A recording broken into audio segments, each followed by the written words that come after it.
नमस्कार दोस्तों। मैं डीके सिब्बल, एक सेंट्रल गवर्नमेंट सिविल पेंशनर। मेरे साथी श्री सीबी प्रसाद जी, ये भी एक सेंट्रल गवर्नमेंट सिविल पेंशनर हैं। नमस्कार। तो प्रसाद जी, आज किस विषय पर चर्चा करें? सर आज बताइए कि फैमिली पेंशन किसको दी जाती है। Prasad ji, family pension under rule 50 of CCS pension rule 2021 के अंदर दी जाती है। जी सर। फैमिली पेंशन कब दी जाती है?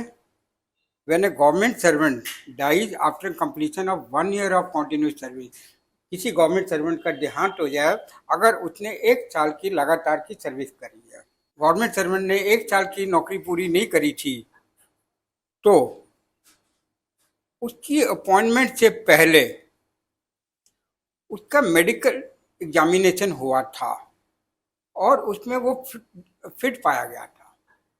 जी सर। उसके अलावा यहाँ रिटायरमेंट के बाद जब उसका देहांत हुआ था उसको पेंशन मिल रही थी या कंपनसेट अनाउंस मिल रहा था। जी तो सर। 3 चीजें हो गई, 1 साल की नौकरी, दूसरा अगर 1 साल की नौकरी पूरी नहीं हुई तो अपॉइंटमेंट से पहले मेडिकली एग्जामिन हुआ और डिक्लेयर फिट हुआ, तीसरा या जब वो रिटायर हुआ और रिटायरमेंट के बाद डेथ हुई तो उसको पेंशन या कंपैशनेट अलाउंस मिल रहा था। प्रसाद जी, एक चीज और है कि जो कॉन्टिन्यू सर्विस का मतलब क्या है। कॉन्टिन्यू सर्विस के अंदर जो उसको किसी पेंशनेबल एस्टेब्लिशमेंट में टेम्परेरी या परमानेंट पोस्ट पे कैपेसिटी पे उसने नौकरी करी है और इसके अंदर सस्पेंशन का पीरियड है वो काउंट नहीं होगा, या कोई ऐसा पीरियड जो उसने सर्विस करी हो 18 साल की उम्र से पहले की, वो भी काउंट। जी सर। और प्रसाद जी, फैमिली पेंशन कब से शुरू होती है? ये शुरू होती है from the date following the date of death of the government servant और पेंशनर एज द केस में। जिस दिन देहांत हो उससे अगले दिन से शुरू होती है। प्रसाद जी, ये रूल इसका जो से है वो रूल 50 है, इसका सब रूल 1 है सीसीएस पेंशन रूल 2021 का। सर आपने बताया कि फैमिली पेंशन कब पेएबल होती है। अब इसमें कंटिन्यूएशन में सर ये बताइए कि इसमें फैमिली पेंशन जो दी जाती है वो किस किस फैमिली मेंबर को दी जाती है तथा उसका क्या क्रम होता है। प्रसाद जी, सबसे पहले विडो और विडोअर, वो पोस्ट रिटायरल स्पाउस भी हो सकता है, जुडिशली सेपरेटेड वाइफ और हस्बैंड भी हो सकते हैं। जी सर। लेकिन इसके अंदर विडो और विडोअर का मतलब ये है कि वो स्पाउस लीगली वेडिड होना चाहिए। जी सर। विडो और विडोअर के बाद नंबर आता है चिल्ड्रन का। जी सर। ये चिल्ड्रन अडॉप्टेड चिल्ड्रन भी हो सकते हैं, स्टेप चिल्ड्रन भी हो सकते हैं, और वो बच्चे जिनका जन्म रिटायरमेंट के बाद हुआ है, गवर्नमेंट सर्वेंट की रिटायरमेंट के ये बाद हुआ बात है, हुआ। यानी कि पेंशनर के जब बनने के बाद हुआ। पहला विडो हो गया, फिर चिल्ड्रन हो गए, उसके बाद नंबर आता है इसका में डिपेंडेंट पेरेंट्स का, और वो पेरेंट एडॉप्टिव पेरेंट्स भी हो सकते हैं। फिर उसके बाद नंबर आता है लास्ट में डिपेंडेंट सिबलिंग का, जी भाई सर। या बहन।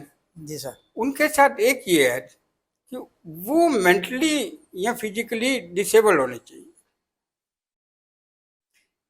ये कवर होता है रूल 50 के सब रूल 6 के अंदर, सीसीएस पेंशन रूल 2021 के अंदर। उसके बाद प्रसाद जी और कुछ जानना चाहेंगे? हाँ सर, उसके बाद बताइए सर कि जो है जो फैमिली पेंशन की एलिजिबिलिटी के बाद जो ये मेंबर एलिजिबल होंगे उनको जो है किस जो है अमाउंट से या कितना जो है पेंशन कितनी कितनी पेंशन मिनिमम और मैक्सिमम पेएबल होती है। प्रसाद जी, जो फैमिली पेंशन की अमाउंट है ये रूल 50 के सब रूल 2 के अंदर कवर होती है। इसमें जो पहला सब रूल 2 का पहला जो क्लॉज है उसके अंदर बड़ा क्लियर लिखा हुआ है 30% of pay subject to the minimum of 9,000 and maximum of 75,000। तो family pension 30% of pay subject to the minimum of 9,000 और मैक्सिमम ऑफ 75,000। उसके बाद प्रसाद जी, अगर गवर्नमेंट सर्वेंट की डेथ हो जाती है वाइल इन सर्विस, तब रेट ऑफ फैमिली पेंशन जो सा होगा वो होगा equal to 50% of the pay, और जो अमाउंट होगी वो होगी मिनिमम 9,000, जी सर। मैक्सिमम 1,25,000। 25,000। और ये मिलेगा कितने साल के लिए? ये मिलेगा 10 साल के लिए।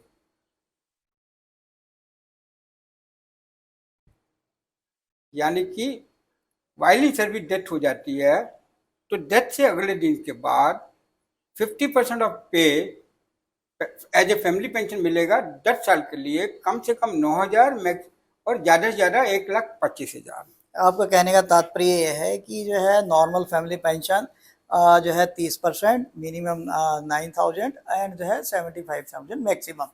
और अगर इन्हांस फैमिली पेंशन है, जो अगर पेंशनर की डेथ हो जाती है इन सर्विस, तो उसको जो है इन्हांस रेट से जो फैमिली पेंशन मिलेगी जो है वो मिनिमम 9,000 होगी और मैक्सिमम 1,25,000 होगी, जो कि 10 साल के लिए होगी। हाँ, सर्विस के अंदर देहांत हो जाता है गवर्नमेंट सर्वेंट का तो उसकी फैमिली को 10 साल के लिए अनाज फैमिली पेंशन मिलती है। सर ये बताइए आगे कि जो अगर पेंशनर एक्सपायर हो जाता है, अगर फैमिली पेंशन स्टार्ट होने के बाद वो मान लिया 60 में रिटायर हुआ था और वो 62 साल में जो है उसकी डेथ हो जाती है, तो उस केस में फैमिली पेंशन का अमाउंट कितना होगा और किस किस रेट से कितने कितने समय तक मिलेगा? प्रसाद जी, अगर रिटायरमेंट के बाद डेथ होती है यानी कि पेंशनर की डेथ होती है जी सर। तो 50% of the pay family pension मिलेगी। इसके लिए रेस्ट्रिक्शन है, ये मिलेगी 7 साल के लिए या for a period up to the date on which the retired deceased government servant would have attend the age of 67 had he survive. यानी कि 7 साल, या अगर गवर्नमेंट सर्वेंट जो कि पेंशनर बन चुका हुआ है वो अगर जिंदा होता है तो 67 ईयर की एज का हो जाता है। जी सर। मतलब रिटायरमेंट के बाद मैक्सिमम 7 ईयर, और अगर पेंशनर जिंदा रहता है तो 67 ईयर का हो जाता है जो पहले आएगा। आपने पूछा था 62 में उसकी डेथ हुई तो 67 5 साल। जी सर। तो उसको 5 साल के लिए अनाउंस मिलेगी और इसका मिनिमम 9,000 होगा, मैक्सिमम 1,25,000 रुपया होगा। प्रसाद जी, इसके बाद जो मैं बता रहा हूँ वो ये है कि जब आपका गवर्नमेंट सर्वेंट की डेथ हुई, 10 साल का पीरियड खत्म हो गया, पेंशनर की डेथ हुई तो 7 ईयर या 67 ईयर ऑफ एज वाला पीरियड खत्म हो गया, तो फैमिली पेंशन जो मिलेगा वो मिलेगा 30% ऑफ द पे, जो सबसे पहले बताया था सब क्लॉज में 30% ऑफ द पे। तो वो 30% of the pay family pension मिलेगी, जिसको हम ऑर्डिनरी फैमिली पेंशन भी हाँ, कहते हैं। Normal family pension. Prasad ji, इसमें पे कौन सी लेंगे ये भी आपको बता देते हैं। जी सर। इसमें ना सीसीएस पेंशन रूल 31 है, वो पे को डिफाइन करता है। वो बेसिकली यही है कि last pay drawn plus non practising allowance वो, और रूल 32 है वो एवरेज एमोलमेंट की बात करता है। वो भी वही है कि लास्ट पे ड्रॉन जो बेसिक पे है और एनपीए है जो लास्ट 10 मंथ में लिए उसकी एवरेज। इसमें से जो ज़्यादा अमाउंट आएगी वो पेंशन की कैलकुलेशन के लिए ली जाएगी। तो एक इलस्ट्रेशन भी हमने छोटी सी बनाई है, वो देखिए किसी की लास्ट पे जो सी थी वो 1,00,000 रुपया महीना थी। जी सर। और एवरेज एमोलमेंट 99,000 पर मंथ थी। जी सर। तो इसके ऊपर ज़्यादा है 1,00,000 रुपया, तो 1,00,000 के ऊपर फैमिली पेंशन कवर होगी। जी सर। जब 50% देनी है अनाउंस होगी तो 1,00,000 का 50% 50,000 मिलेगी। यानी कि इस केस में अनाउंस फैमिली पेंशन 50,000 होगी, जो कि गवर्नमेंट सर्वेंट की डेथ होने के 10 साल बाद या पेंशनर की डेथ होने के 7 साल या 67 ईयर ऑफ एज जो पहले आए उसमें 50,000 मिलेगी। और ये पीरियड जब खत्म हो जाएगा तो ऑर्डिनरी फैमिली पेंशन शुरू हो जाएगी 30% वाला, वो 30,000 होगी। जी सर। तो ये रूल 50 का सब रूल 2 है जो सीसीएस पेंशन रूल के अंदर लिखा हुआ है। जी सर। धन्यवाद सर, आपने जनाब बड़ी अच्छी तरीके से बताया कि जो है फैमिली पेंशन किसको मिलेगी, किस किस क्रम में मिलेगी, तथा किस किस रेट से और कब कब किस रेट से मिलेगी। और साथ में आपने ये बताया कि जो रूल 50 है पेंशन रूल का, जो है सीएसएस पेंशन रूल 2021 का, उसके तहत ये पेंशन दी जाती है। और जो है उस पेंशन का निर्धारण कैसे होता है वो जो है आपने बताया कि जो है रूल 31 एंड 32 के तहत उसका पेंशन का निर्धारण, फैमिली पेंशन का निर्धारण होता है। सिंपल सर, अब आगे आप ये बताइए कि फैमिली पेंशन जो विडो या विडोर को दी जाती है उसके लिए क्या कंडीशन होती है, तथा उसमें आगे जो है जो अगर कोई चाइल्डलेस विडो है तो उसको कैसे दी जाएगी। और एक आध केस ऐसा भी है जिसके अंदर देखा गया है कि मोर देन वन विडो है, उनको कैसे दी जाएगी। तथा जो है डाइवोर्स वाइफ के बच्चे हैं, जुडिशली सेपरेटेड है, वाइड है, वाइडेबल मैरिज वाले जो है, उस इन सब जो है ना केसेस में आप अलग अलग नियम के अनुसार जो है आप बताइए कि कैसे कैसे पेंशन उनको या उनसे जो है जो बच्चे हैं उनको पेंशन दी जाएगी। प्रसाद जी, जो विडो और विडोर को जो फैमिली पेंशन मिलती है, ये रूल 58 के सब रूल 8 टीसीएस पेंशन रूल 2021 के अंतर्गत मिलती है। जी सर। सबसे पहले विडो और विडोअर्स, इनको तब तक मिलती है जब तक उनका देहांत नहीं हो जाता या वो रीमैरिज नहीं कर लेते, विच एवर इज अर्लियर। जी सर। और उनकी एलिजिबिलिटी जो विडो की है फैमिली पेंशन के लिए, विडो या विडोर की, वो उनकी इनकम से अफेक्ट नहीं होती। जी सर। उनकी जितनी मर्जी इनकम हो उनको फैमिली पेंशन मिलेगी। मिलेगी, ठीक है सर। और अगर कोई चाइल्डलेस विडो होती है प्रसाद जी, उसको रीमैरिज के बाद भी मिलती है। जी सर। उसमें यह है कि अगर उसकी income from all other sources is less than the minimum family pension under sub rule 2 and there is no relief thereon, वो आज की डेट में 9,000 रुपया महीना है और उसके ऊपर महंगाई भत्ता। तो चाइल्डलेस विडो को रीमैरिज के बाद भी मिलती रहेगी अगर उसकी इनकम 9,000 और उसके ऊपर महंगाई भत्ता है, उन दोनों को मिला के उससे कम है। तो अब उसको चाइल्डलेस विडो को हर साल अपने पेंशन डिसबर्सिंग अथॉरिटी को एक सर्टिफिकेट देना है कि उनके वो उन्होंने अपनी लाइवलीहुड कमाना शुरू नहीं करा। जी सर। तो ये रूल 50 के सब रूल 8 के अंदर है। जी सर। और दूसरा आपने पूछा था मोर देन वन विडो हो, एक विडो से ज्यादा हो। जी सर। तो उस केस में Prasad ji paid in equal share, दो विडो हैं 50-50 मिलेगी। मान लीजिए 1,00,000 रुपया फैमिली पेंशन बनती है तो 50,000 एक को मिलेगी, 50,000 दूसरे को मिलेगी। और अगर उनमें से on the death of or ineligibility of a widow her share of family pension shall become payable to her child or children who fulfil the eligibility condition. अगर मान लीजिए उनमें से एक विडो है, वो रीमैरिज कर लेती है, तो उसका जो शेयर होगा उसके जो भी बच्चा एलिजिबल होगा वो उसको मिल जाएगा। और in case the other window is not survive by any child, तो उसका शेयर लैप्स नहीं होगा। जी सर। उसका शेयर जो से है दूसरी विडो को मिलना शुरू हो जाएगा। अगर एक ही विडो रह जाती है तो उसको पूरी फैमिली पेंशन जो मान लीजिए 1,00,000 है तो 1,00,000 रुपये मिलेगी, 50,000 है तो 50,000 मिलेगी। मतलब एक से ज्यादा विडो होगी, शेयर होगी। एक विडो की एलिजिबिलिटी खत्म हो जाती है तो उसके बच्चों को मिलेगी जो बच्चा एलिजिबल होगा। जी सर। अगर ऐसे सब हट जाता है तो एक ही रह जाता है तो उसको पूरी मिलेगी, पूरी पेंशन मिलने लग जाएगी सर।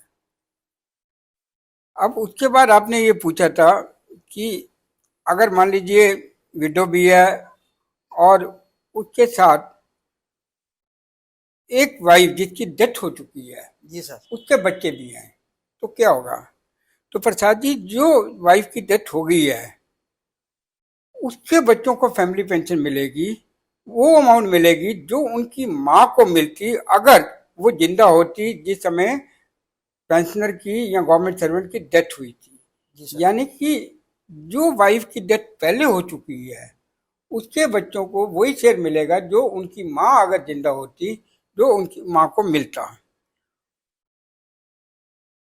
तो अगर on the share of family pension payable to such a child or children or to widow coming to be ceasing to be payable, such share shall not lapse. प्रसाद जी, इसमें ये बताया गया है कि अगर मान लीजिए कोई बच्चा या विडो, उसको फैमिली पेंशन मिलनी बंद हो जाती है, उसकी एलिजिबिलिटी खत्म हो जाती है, जी सर। तो उसका शेयर लैप्स नहीं होगा। जो विडो या बच्चे बच्चे हैं, एलिजिबल बच्चा है, वो उनकी तरफ चला जाएगा। अगर मान लीजिए बाद में एक ही विडो रह जाती है या एक ही बच्चा रह जाता है, तो उसको पूरी की पूरी फैमिली पेंशन मिलेगी। जी सर। और दूसरा आपने बताया था कि अगर एक डिवोर्स वाइफ है, उसके बच्चे हैं, उनका भी यही होगा, उसमें उनको भी पेंशन, फैमिली पेंशन मिलेगी जो उनकी माँ को मिलती अगर उसका डिवोर्स ना हुआ होता। जिस समय गवर्नमेंट सर्वेंट की डेथ हुई थी, उनकी माँ को जो मिलती, ये मान लिया जाएगा डिवोर्स नहीं हुआ था, तो वो शेयर उनको मिलेगा। और अगर मान लीजिए एक कोई विडो है और उसके साथ गवर्नमेंट सर्वेंट की पेंशनर की पहले मैरिज हुई थी, वो अवॉइडेबल मैरिज थी, उस केस में जो बच्चा होगा अवॉइडेबल मैरिज से, जी सर। अगर एलिजिबल है, तो उसको फैमिली पेंशन का शेयर मिलेगा जो उनकी माँ को मिलता गवर्नमेंट सर्वेंट के या पेंशनर के देहांत पर, अगर मैरिज वॉइड या वॉइडेबल नहीं होती। जी सर। मतलब चाहे डिवोर्स के बच्चे हों या प्री डिजीज वाइफ के बच्चे हों या वॉइडेबल मैरिज के बच्चे हों, उनको शेयर ऐसे मिलेगा जैसे मान लीजिए उनकी माँ अलाइव थी या उनकी माँ का डिवोर्स नहीं हुआ था या मैरिज वॉइडेबल नहीं थी। और अगर मान लीजिए जुडिशली सेपरेटेड वाइफ है, विडो और विडोअर, जुडिशली सेपरेटेड विडो और widower and no child or children, मतलब उनका कोई बच्चा नहीं है, तो फैमिली पेंशन किसको मिलेगी? जो सर्वाइविंग पर्सन है, चाहे वो विडो है या विडोअर है। उसके बाद प्रसाद जी कुछ और जानना चाहते हैं? नहीं सर, उसके बाद आपने जो है बता दिया जुडिशली सेपरेटेड का, हाँ, माइनर बच्चा है और वो है तो हम्म। मेंटली रिटायर्ड है, तो उसके लिए क्या प्रोसीजर है सर?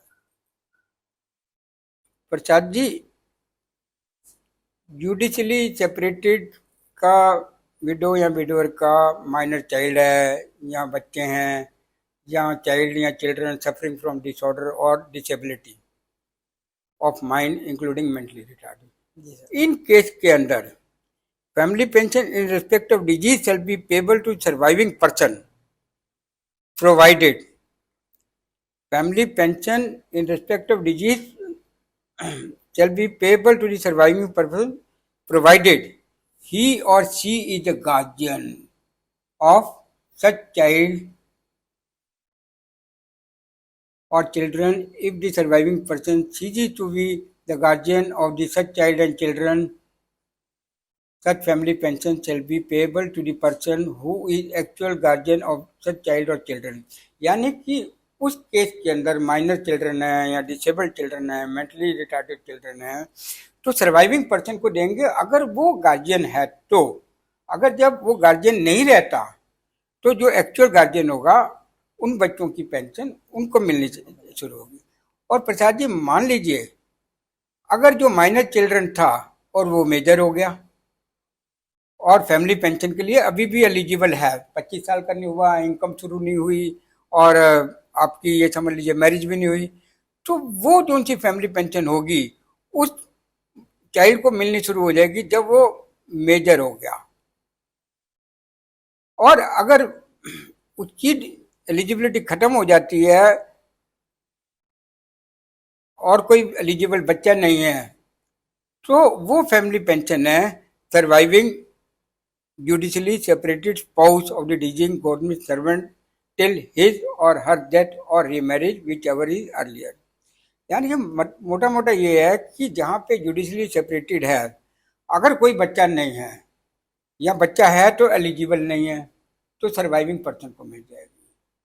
और अगर बच्चा है और मेजर है तो बच्चे को डायरेक्ट मिलेगी, बच्चा है तो माइनर है या डिसेबल्ड है तो सर्वाइविंग पर्सन को मिलेगी जब तक वो गार्जियन है। जब वो गार्जियनशिप खत्म हो गई तो उसको मिलेगी जो एक्चुअली में गार्जियन है।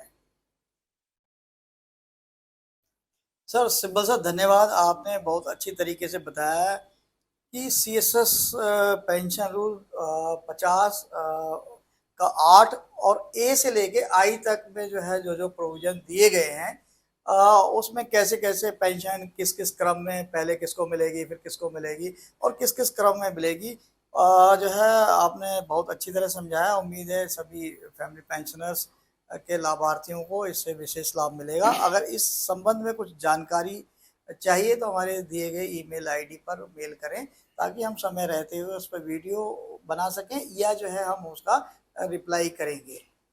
प्रसाद जी, अगले जो एपिसोड आएगा उसमें हम चिल्ड्रन को कवर करेंगे।